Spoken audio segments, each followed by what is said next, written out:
قل هذه سبيلي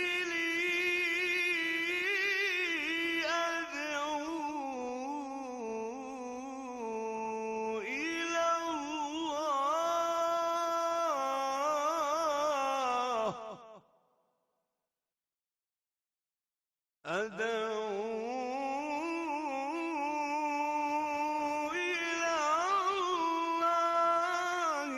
على بصيرة أنا ومن اتبعني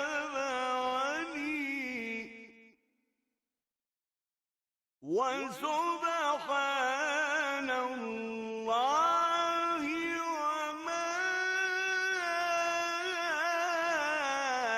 أنا من المشركين.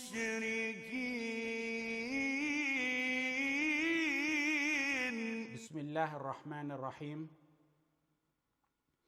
إن الحمد لله نحمده ونستعينه ونستهديه ونستغفره ونعوذ بالله من شرور أنفسنا ومن سيئات أعمالنا، من يهده الله فلا مضل له ومن يضلل فلا هادي له، وأشهد أن لا إله إلا الله وحده لا شريك له، وأشهد أن محمدًا عبده ورسوله أرسله بالحق بشيرا ونذيرا بين يدي الساعة، من يطع الله ورسوله فقد رشد، ومن يعص الله ورسوله فلا يضر إلا نفسه ولا يضر الله شيئا.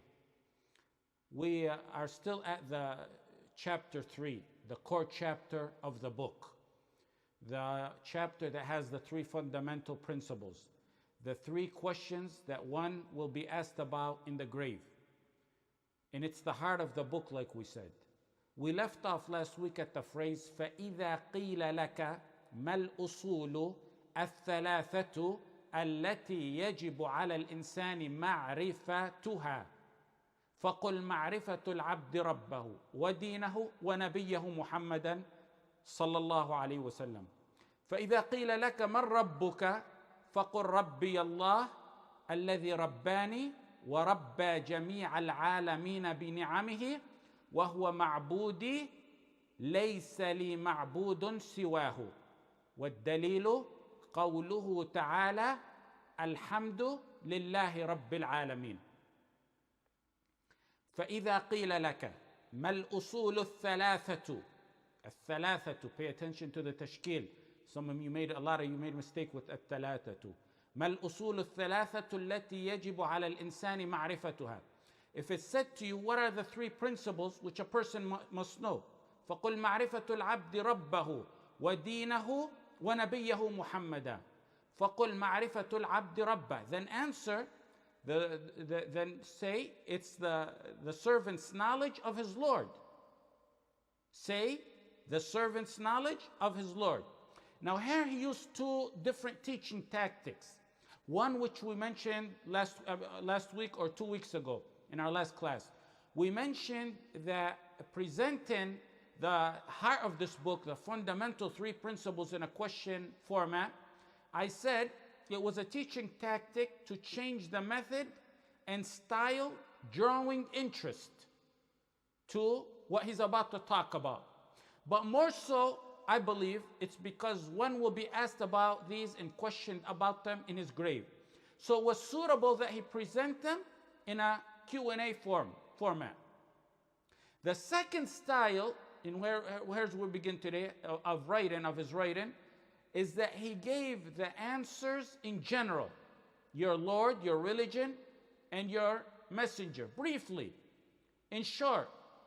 Then in the next paragraph, he repeated each one of these three principles in detail. Now that's a style known to writers in English and in Arabic. It's a style to draw interest. Give a summary, be brief, then go into detail. Even in English, if you look to the diagram structure of a well-written essay, you find that they start general.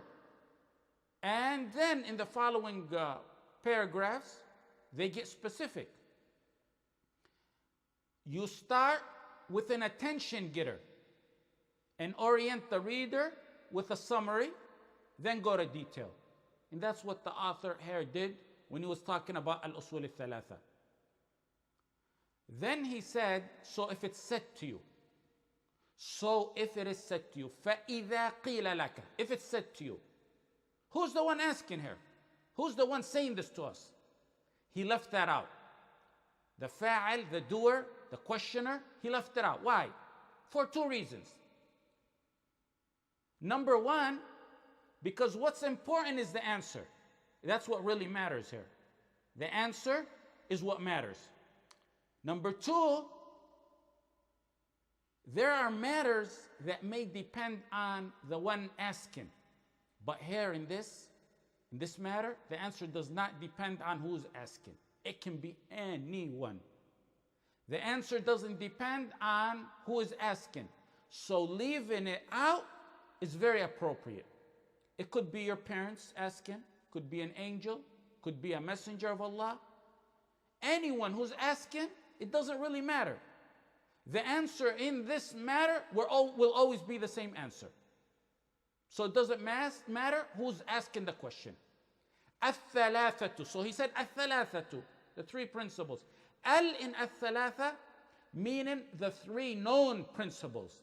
The in this one, meaning it refers to something known from the situational context of the speaker and listener. The masjid. If I leave it just like that, it means the masjid we always attend. Because you already know it from me, the conversation between me and you. Or if I say Al-Kitab, you automatically know it's the Quran, if I just leave it like that. Or a certain book that's in your hand. At-Thalaatha. The three means the three fundamental principles.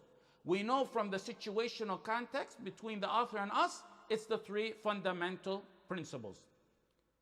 The popular, well-known principles. These are the three principles that are the foundation of the deen. Now, you have to understand that these are not the only principles of the deen, because Islam has more principles than these three. For example, in the future, we're going to talk about belief in angels, belief in messengers. Those are principles, but they're not included with these three over here. So there's other principles outside these three principles. These principles here are just like the other principles, but the difference is these principles are like the mother principles, whereas other principles branch off from these in one way or another. Take the first question, for example. Knowing Allah, in Tawheed, in Allah. That's the head. That's the head of all other principles and matters. That's the head of the principles. So, for example, we have the principle of believing in angels, like I said. Believe in angels and messengers. Those are principles. But those principles become useless without that mother principle of belief in Allah subhanahu wa ta'ala. So these are not the only three principles, but they are like the mother principles where other principles follow along behind them. Next word is, we took it briefly, I think 2 weeks ago, asl. And al-usul, the plural, the asl, the plural of it is al-usul. We mentioned last week or 2 weeks ago that it's the foundation which other matters are based on, like the foundation of a wall. Allati yajibu, which a person must know. Allati yajibu means which a person must know. Yajibu, a must. Yajibu. This is the ruling on these three matters. It's a must. Yajibu means wajib. You must know it. This is not any ordinary wajib, but it's among the top of the wajib. The top. Ala al-insani. Ala al-insani. Must, a person must know. A person. Al-insan is a person. An insan is a human, like we said. It's a human, and it refers to Muslim and kafir and jinn. This call to the three principles refers to Muslim, kafir, and even jinn. The call to the principles of Islam, the call to Tawheed, is a call to Muslim and kafir and jinn by ijma'. Right, we said last halaqa, we mentioned what insan was. Ma'rifatuha, that you must know. Ma'rifah here is defined like knowledge. Ma'rifah is to know, knowledge. Okay, now pay attention with me here. The author said we must know these matters, but he didn't tell us how we know. How we know. What's the method of attaining this ma'rifah? What's the method of attaining this knowledge? Maybe it's to keep the book short or for other obvious reasons. He didn't mention it, but it could be by asking, reading, listening, sitting with others. Some matters by fitrah and some by intellect. So he didn't mention how we get to know these matters. The author said to know the three matters. Is knowing them sufficient? Just merely knowing them? Ma'rifah has two conditions. Number one is to know, and number two, included and essential in ma'rifah is belief. You can't say, Wallahi, Imam Muhammad bin Abdul Wahhab said in his book to know these matters, I know them, that's it. That'll take you to the irja. No, he said you gotta know them, but it includes in them to believe in them and act according to them. If there is no fruit to ma'rifah, which is acting, the fruit is acting and believing in it, there's no ma'rifah. If the knowledge does not if the knowledge does not produce the fruit of acting, then it's useless.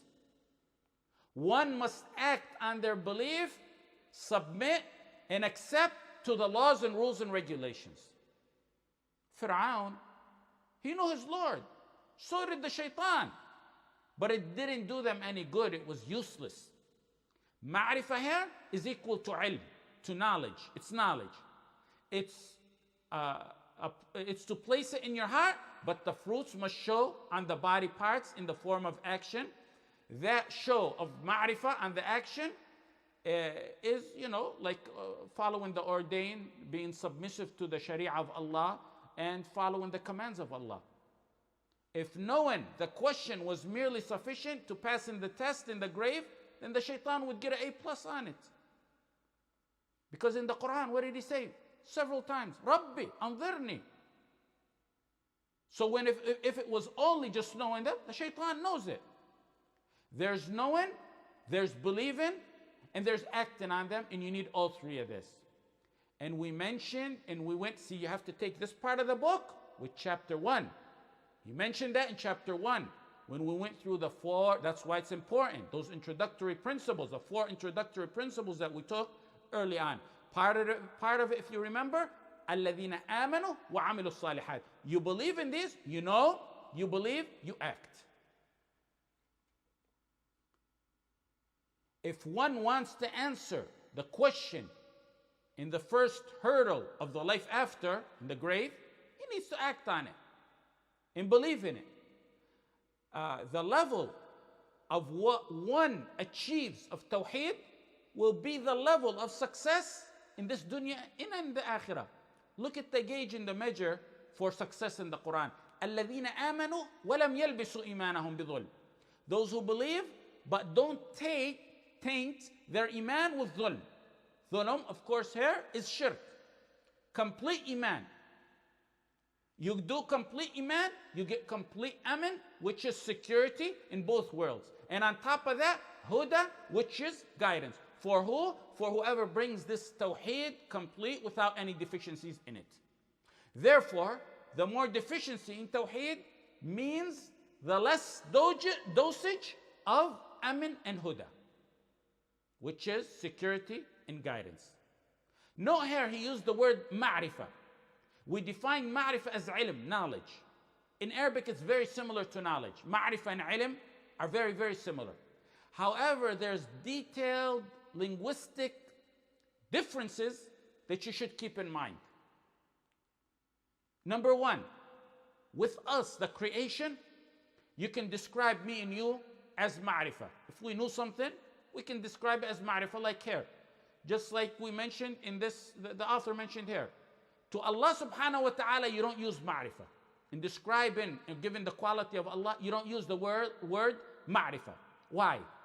Because ma'rifah means you knew something and it was preceded with ignorance. It was preceded with ignorance. One was ignorant of something, then he had ma'rifah. You can't use that with Allah subhanahu wa ta'ala. Now the term ilm is used instead as a quality of Allah. How? Ilm, sometimes the term refers to one who was ignorant at a time before. Like today, whoever didn't know matters we're talking about, they have ilm now. But they were before ignorant. When we speak about Allah's ilm as it pertains to Allah, it was not preceded with ignorance. To us, yes, it can happen that it's preceded with ignorance. With Allah, no. Ma'rifah, you can't use it with Allah because the definition of ma'rifah refers to that which is preceded with ignorance. Therefore, you can't say Allah has ma'rifah. Allah has ilm. Ilmullah. Ilmullah. Why? Because it was not preceded with ignorance. Ilm, you can apply both. But to Allah, when we're talking about Allah, it was not preceded with ignorance. Okay. Listen. Ma'rifah and ilm both mean, let me repeat it. Ma'rifah and ilm mean knowledge. To us humans, they can be used interchangeably. For me and you. You can say Ahmad has ilm. That's good. You can say Ahmad has ma'rifah. That's good. And I can say the same about you. Ma'rifah, the word, is knowing after you didn't know. That's us humans. You can't say Allah has ma'rifah because Allah's ilm is eternal. It was not preceded with ignorance, ma'adallah. With Allah we say ilm, ilmullah, not ma'rifatullah. We use the word ilm. And why? Let me give it to you in an A and B. A, it may mean like ma'rifah. Ilm may mean like ma'rifah, which is preceded with ignorance. So that may apply to me and you. But ilm also, unlike ma'rifah, has also another definition where it doesn't necessarily always mean that it was preceded with ignorance. That's why we can use that term when we're speaking about Allah subhanahu wa ta'ala. When ilm pertains to us humans, it could mean ma'rifah, knowledge after ignorance. When ilm pertains to Allah, it's the B definition, which is the knowledge that's not preceded with ignorance. That can be a definition of ilm, but it's not a definition of ma'rifah, since ma'rifah is strictly preceded with ignorance. Okay, if you got that. Another nice, delicate meaning in this word, ma'rifah, is mostly used in the context that someone's being vilified in the Quran. Some kind of context where it's talking about someone who's vilified. It comes in the Quran, for example, followed by talking about those who are denying the truth. الَّذِينَ آتَيْنَاهُمُ الْكِتَابَ يَعْرِفُونَهُ. The people who gave the book to, يَعْرِفُونَهُ كَمَا يَعْرِفُونَ أَبْنَاءَهُمَ الَّذِينَ خَسِرُوا أَنفُسَهُم فَهُمْ لَا يُؤْمِنُونَ. يَعْرِفُونَهُ. And that was in Surah Al-An'am. In Surah Al-Nahl, Allah said, يَعْرِفُونَ نِعْمَةَ اللَّهِ ثُمَّ يُنْكِرُونَهَا. Talking about vilified people. He used ma'rifah, that they knew. In those and similar verses, he said they knew the truth and rejected it, using the word ma'rifah instead of ilm. Whereas ilm could have been applied there as well. So a nice delicate linguistic difference between ilm and ma'rifah is that ma'rifah is usually in the context of vilification in the Quran. Usually in the Quran and the Hadith it's like that, but not always. Whereas, on the other hand, ilm usually comes in praise. There's a hadith that's sahih, in Sahih Muslim, Ibn Abbas radiallahu anhu narrated in one of the narrations of it, أن النبي صلى الله عليه وسلم قال لمعاذ لما أرسله لليمن فليكن أول ما تدعوهم إليه أن يعرفوا الله. The hadith when Mu'adh, the Prophet ﷺ said Mu'adh to Yemen, he said أن يعرفوا الله, أن يعرفوا الله. فإنهم عرفوا الله فأخبرهم أن الله افترض عليهم 5 صلوات. We mentioned this hadith before, but in one of its narrations, the Prophet ﷺ told Mu'adh, when he was telling him what to talk to the people in Yemen, he said, teach them ma'rifatullah. If they have ma'rifatullah, if they have the knowledge in Allah, He used ma'rifah instead of ilm. If they have ma'rifah of Allah, then let them know that there's 5 obligatory prayers, the pillars of Islam. We just mentioned that ma'rifah is in the context of vilified. Our point here is that the Prophet ﷺ used ma'rifah in a praiseworthy context. Why? We just said ma'rifah is usually in the context of vilification. Usually, but not necessarily always. It could come in a praiseworthy context, like in this hadith. And this is one of the exceptions. This hadith, when the Prophet ﷺ said, Mu'adh. And this is why the author used it in this sentence instead of ilm. Meaning, there's no reason to object at him for using ma'rifah. He's not wrong for using ma'rifah instead of ilm. Because sometimes it's used in a praiseworthy context. Knowledge, ilm, is the opposite. It's usually in the praiseworthy context. Possibly, rarely, in a negative context.